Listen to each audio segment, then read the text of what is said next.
रहे हैं आधुनिक संस्कृति से संपर्क। तो मैंने तुम्हें बताया था कि ये लोग कौन, गौंड जनजाति जो है उसका आधुनिकता का सबसे अधिक प्रभाव गौंड जनजाति पर है। क्यों? क्योंकि इन्होंने ही सबसे अधिक विकास किया है। अब इसमें देखो, आधुनिकता के संपर्क में आने के बाद, आधुनिकता का मतलब है कि ये लोग स्थायी रूप से जीवन जीने लग गए हैं। तो गौंड लोग जो पहले तो इनका काम क्या था, मैंने आपने अभी पढ़ा ना कि पहले इनका काम क्या था, शिकार करना। उसके बाद इन्होंने पशुपालन और कृषि, स्थायी रूप से कृषि करना शुरू कर दिया और ये आधुनिक लोगों के संपर्क में आ गए। तो अब पढ़ाई लिखाई भी करने लग गए, तो ये श्रमिकों के रूप में भी काम करने लग गए, श्रमिकों के रूप में भी काम करने लग गए। तो श्रमिकों के रूप में किस किस में काम करने लग गए? उद्योगों में काम करने लग गए, आसपास जो फैक्ट्रियां वगैरह होती हैं उनमें काम करने लग गए, जिससे इनकी आर्थिक स्थिति काफी सुदृढ़ हो गई। अब ये लोग श्रमिकों के रूप में काम करने लगे, सरकार भी इनके क्षेत्रों की तरफ विशेष ध्यान दे रही है। अब इनकी आर्थिक स्थिति सुधर गई तो इनके क्षेत्र में आपको स्वाभाविक है ये तो कि इनके क्षेत्र में फिर विकास होना स्वाभाविक है।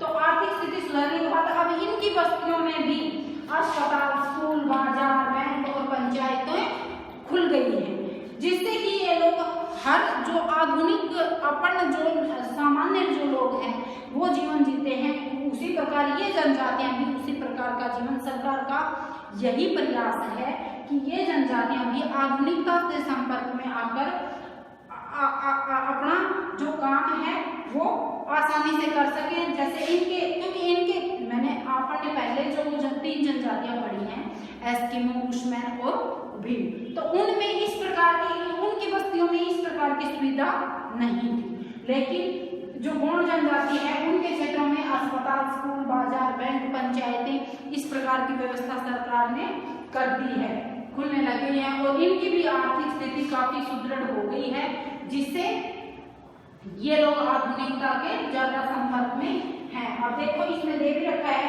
गौंड लोगों के आवासीय क्षेत्रों में औद्योगिक विकास के कारण विगत 30 वर्षों में श्रमिक कर्म की प्रवृत्ति बढ़ी है। अभी मैंने बताया ना, श्रमिकों की प्रवृत्ति बढ़ी है।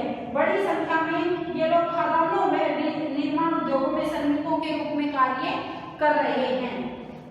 खनन व निर्माण केंद्रों के समीप इनकी नई स्थानीय बस्तियां बस रही हैं। इन बस्तियों में अस्पतालों, विद्यालयों, बाजार, बैंकों और पंचायतों की स्थापना हुई है। सड़क व रेल मार्गों के जल से इनका संपर्क शहरों से बढ़ा है। किससे? सड़कों व रेल मार्गों के द्वारा इनका संपर्क अब शहरों से भी बढ़ गया है, क्योंकि काम धंधे के लिए जो मनुष्य बाहर निकलेगा तो उसका संपर्क बाहर की जनता से होना ही है, तो वो कई चीजें सीखता है। जीवन शैली में भी इनकी में बदलाव आया, रहन सहन में, खान पान में। पुराने रीति रिवाज व परंपराओं की पकड़ ढीली हुई है और सरकार ने दास्ता की प्रति कबाड़ी प्रथा को पूर्ण रूप से प्रतिबंध कर दिया है। इस प्रथा के अनुसार छोटे से कर्ज का चुकाने के लिए दिल्ली की कई पीढ़ियों के साहूकारों के गुलामों की भांति कार्य करना पड़ता था। यह प्रथा कौन सी थी? कबाड़ी प्रथा। कबाड़ी प्रथा थी इनमें, कबाड़ी प्रथा, जो कि कबाड़ी प्रथा में ये क्या था कि जैसे आपके पापा ने किसी से कर्ज ले लिया तो उसके बेटे, उसके पोते, उसके पड़पोते, ऐसे पीढ़ी दर पीढ़ी वो कर्ज कभी ब्याज पे ब्याज लगा के वो साहूकार क्या करते थे, उनसे अपनी मजदूरी करवाते रहते या उनको बंधक बना के, आप यूँ कह सकते हो बंधक बना के। लेकिन अब ये आधुनिकता के संपर्क में ये लोग आए हैं तो इनको इस चीज का ज्ञान हुआ है, तो ये परंपरा भी इनमें अब छूट गई है, कबाड़ी की परंपरा, जो कि दास्ता के रूप में जीवन व्यतीत कर देते थे। शिक्षा का स्तर बढ़ने लगा है, जीवन अधिक सुविधाजनक हो गया है। गौंड जनजाति अनुसूचित जनजाति में शामिल होने के कारण इन्हें सरकार की कई सुविधाएं, अब इस जनजाति को किस में शामिल कर दिया है सरकार ने? अनुसूचित जनजाति में। अनुसूचित जनजाति, जनजातियों के प्रकार है ना, अनुसूचित जनजाति, ये जातियों के प्रकार कर रखे हैं। सूचित जनजातियों में किसको शामिल कर दिया गया है? गौंड जनजाति को शामिल कर दिया गया है अनुसूचित जनजातियों में, और जिससे सरकार इनको जो ये कोटा मिलता है ना इनको आरक्षण का, वो सारी चीजों इनको सुविधाएं उपलब्ध करवाती है।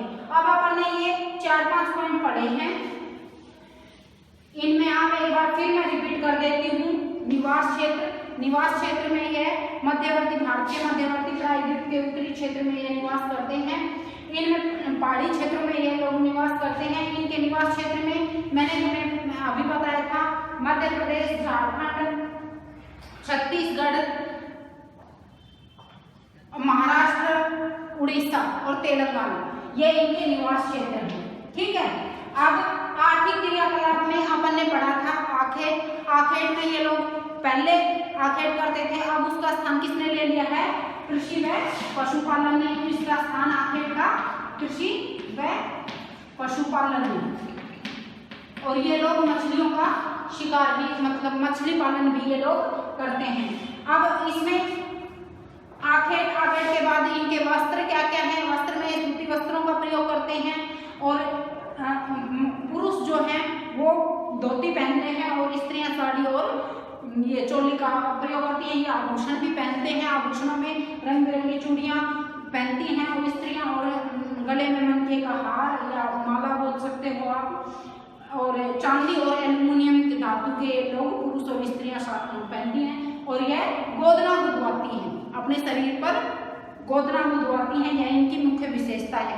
अब इनका भोजन क्या है? यह लोग जो अनाज उत्पन्न करते हैं वही भोजन करते हैं। विशेष अवसरों पर ये लोग चावल खाते हैं और मांस का भी प्रयोग ये लोग करते हैं।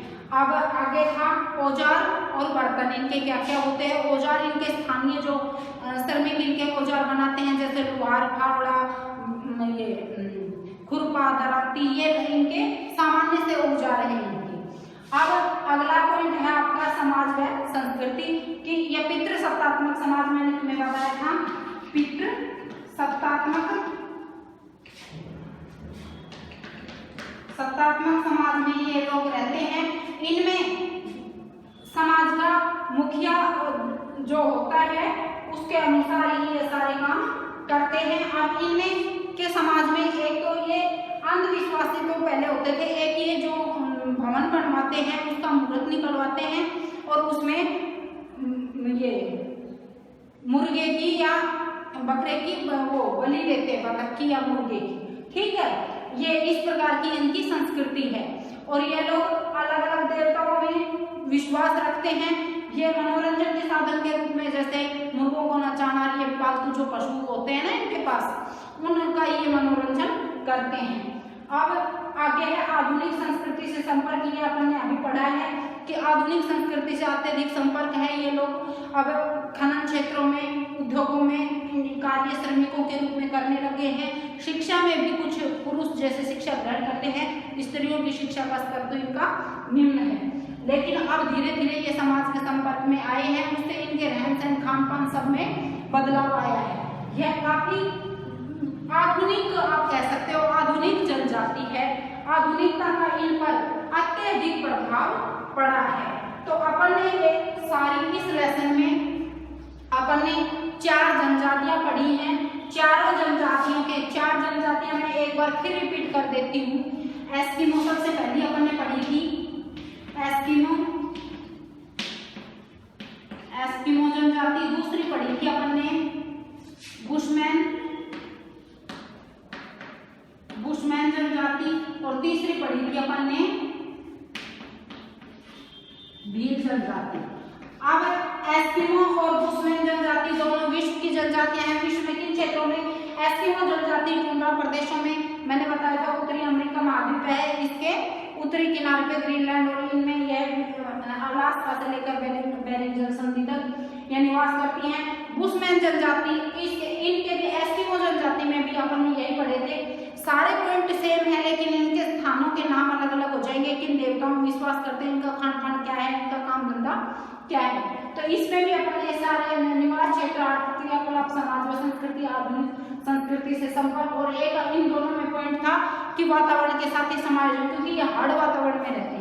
हार्ड का मतलब एस्किमो जनजाति बहुत ही ठंडे प्रदेशों में जहाँ पर 0 डिग्री से कम तापमान रहता है, और बुशमैन जनजाति जो है वो रहती है मरुस्थलीय क्षेत्रों में, अफ्रीका के मरुस्थलीय क्षेत्रों में रहती है।